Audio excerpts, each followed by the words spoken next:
मैं इजाज़ अहमद, स्वागत है आप सबका हमारे KTN न्यूज़ चैनल में। इस वक्त हम मौजूद हैं बरारी प्रखंड के क्षेत्र संख्या 12 में और आज हम आपको रूबरू कराते हैं ये जिला परिषद के भावी प्रत्याशी मोहम्मद ज़ियाउल हक से। ज़ियाउल हक जो कि एक समाज सेवी हैं और लोगों के बीच हमेशा वो सुख दुख में साथ रहते हैं और लोगों के दरमियान उठते बैठते हैं। चलिए आज हम उनसे रूबरू कराते हैं। ज़ियाउल जी, हमारे चैनल में आपका बहुत बहुत स्वागत है। आपका भी बहुत बहुत स्वागत है। धन्यवाद कि आपने मुझे उस काबिल समझा और मुझे इंटरव्यू का मौका दिया। तो सबसे पहले ये बताइए कि अगर आप आने वाले चुनाव में जनता आपको मौका देती है तो सबसे पहला काम आप क्या करना चाहेंगे? आपको क्या लगता है जो अभी तक हुआ नहीं है और वो होना चाहिए? क्या लगता है आपको? देखिए, मेरा जो जिला परिषद क्षेत्र है, क्षेत्र संख्या 12, अगर मैं उस क्षेत्र की बात करूं तो सच अगर कहा जाए तो हमारा क्षेत्र बहुत पिछड़ा हुआ है, स्वास्थ्य में, एजुकेशन में, हर रूप से। और इसका कहीं ना कहीं कारण हमारी व्यवस्था है और ऐसे नेतागण हैं जिन्होंने शायद इस पर ध्यान नहीं दिया हो। अगर मैं जीत के आता हूं तो मेरा सबसे पहले जो फोकस होगा वो होगा एजुकेशन पर और हेल्थ पर और महिला सशक्तिकरण पर, जहां हम महिलाओं को और बच्चों को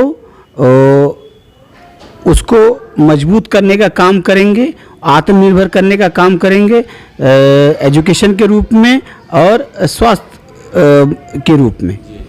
तो देखिए, अभी पिछले कई दिनों से देखा जा रहा है, जैसे सर्दियों के मौसम में आपको देखा गया कि आप गरीबों के अंदर कंबल तकसीम किए हैं और गरीब बच्चों जिसके अंदर पढ़ाई की सामग्री नहीं हो पाती है उसको बैग किताब वगैरह दिए हैं। तो ये सब आप हमेशा से करते आए हैं या फिर अभी चुनाव का समय है इसीलिए कर रहे हैं? देखिए, ये तो एक कहने मात्र का है कि चुनाव के समय में तो सब करते हैं।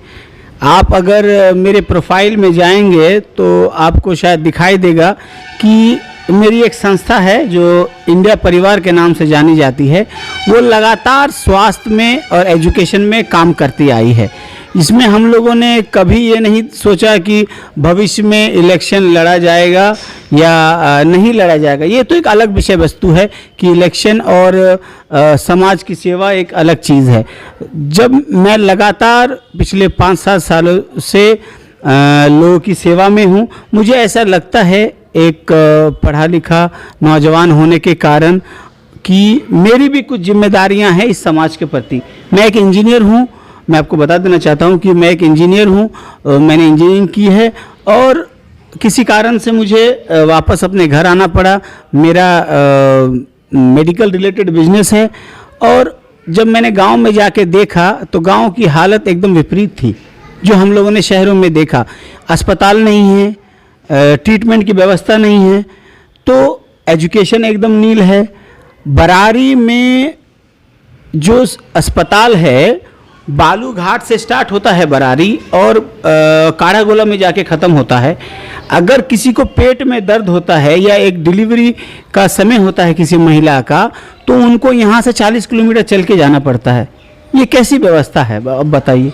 उतना दूर जाते जाते तो उस पेशेंट की क्या हालत होगी वो आप बेहतर समझ सकते हैं। एक अच्छा महाविद्यालय नहीं है, ना कोई कॉलेज है जहां बच्चियां जाके पढ़ सके, गर्ल्स स्कूल की व्यवस्था नहीं है। मतलब आप सारे चीज़ों को अगर देखेंगे तो व्यवस्था एकदम शून्य है। तो मुझे ऐसा लगा कि मेरी भी जो जिम्मेदारी है मैं कुछ करूं अपने लोगों के लिए। तो मैं लगातार जितना हो सकता है मुझसे, मेरी जो संस्था है वो लोगों के लिए करती है। बच्चों को हम लोग टारगेट करते हैं कि नहीं, इस साल 100 बच्चे या 200 बच्चे, उनको हम पढ़ाई लिखाई की जो सुविधाएं हैं वो उपलब्ध कराते हैं। उसके बाद ठंड में प्रत्येक साल एक लिमिटेड इसमें 200-300 कंबल वितरण करते हैं, जो आज नहीं कर रहे हैं। आज इलेक्शन है, आज तो हवाई जहाज पे चढ़ के बहुत लोग आएंगे और जो नेतागण करते हैं वो करते रहेंगे। मेरा क्या है कि मेरा ये काम पिछले 5-7 सालों से चला आ रहा है और मेरी संस्था महिलाओं को लेके महिलाओं को जागरूक करने का काम करती है। जैसे मैं उदाहरण के तौर पे बता दूं कि महिलाएं कैसे अपने पाँव पे खड़ा हो सके, उसकी व्यवस्था मेरी संस्था करती है। हम लोग सिलाई सेंटर्स चलवाते हैं। प्रत्येक सिलाई सेंटर में 50 महिलाएं सिलाई सीखती हैं। और अगर महिला शादीशुदा है तो अगर वो कभी किसी बच्चे को जन्म देती है, अगर वो बच्ची होती है तो बेटी बचाओ बेटी पढ़ाओ कि इससे हम लोग उनको 1000 रुपये की सहयोग राशि देते हैं। और अगर वो अनमैरिड होती है, शादीशुदा नहीं होती है, तो जब उनकी शादी होती है तब हम उन्हें 5000 रुपया सहयोग राशि के रूप में शादी के वक्त देते हैं। प्लस महिलाओं को अनेक प्रकार की बीमारियां होती है जो उनकी मासिक चीज़ों से जुड़ी हुई, हम सैनिटरी नैपकिन, सैनिटरी पैड वगैरह भी उपलब्ध कराते हैं। हमारी महिलाओं की टीम है जो उनसे जाती है, बात करती है। प्लस जो महिला मास्टर उन 50 बच्चों को सिलाई का काम सिखाती है, उनको हम लोग प्रत्येक महीने 3000 रुपये देने का काम करते हैं। प्लस प्रत्येक सेंटर पे 2 सिलाई मशीन उपलब्ध कराते हैं। ये मेरे काम पिछले 5-7 सालों से चले आ रहे हैं और इंशाअल्लाह अल्लाह ने चाहा, हार जीत का मालिक अल्लाह है।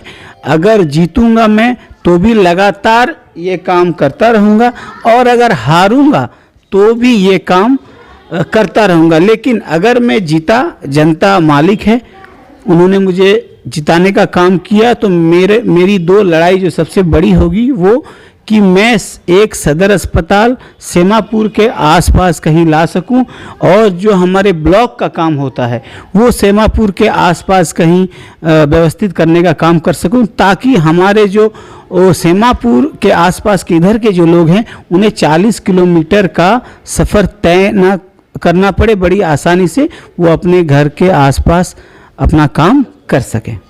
तो ऐसे में देखिए ज़ियाउल जी कि अभी चुनाव का सुगबुगाहट आ गया है और हर उम्मीदवार अपना अपना दावा पेश कर रहा है, तो आपको क्या लगता है कि आपको जनता क्यों मौका देगी इस बार? ये जनता मालिक है, जनता वोटर है, जिसको वोट देगी जनता वही जीतेगी। और आज की जनता बेवकूफ़ नहीं है, आज के लोग बहुत चतुर हो चुके हैं। सोशल नेटवर्किंग का समय है, मोबाइल प्रत्येक हाथ में मोबाइल है, क्या सही है क्या गलत है जनता देखती है और उन्हें साफ साफ अपनी रंगी आंखों से दिखाई देता है क्या सही है क्या गलत है। और रही बात इलेक्शन में जनता का वोट देने का, जनता अच्छे से पहचान गई है कि कौन हेलीकॉप्टर से उतर के कैंडिडेट बना है और कौन लगातार उसके सुख दुख में उसके साथ में है। तो अगर इस चीज़ को जनता देखेगी कि जो कैंडिडेट हमारे हर अच्छे बुरे में हमारे साथ है, तो ऐसा लगता है कि जनता मैं आशा करता हूं कि जनता मुझे मौका देगी। चलिए, हमसे बात करने के लिए आपका बहुत बहुत धन्यवाद। बहुत बहुत धन्यवाद।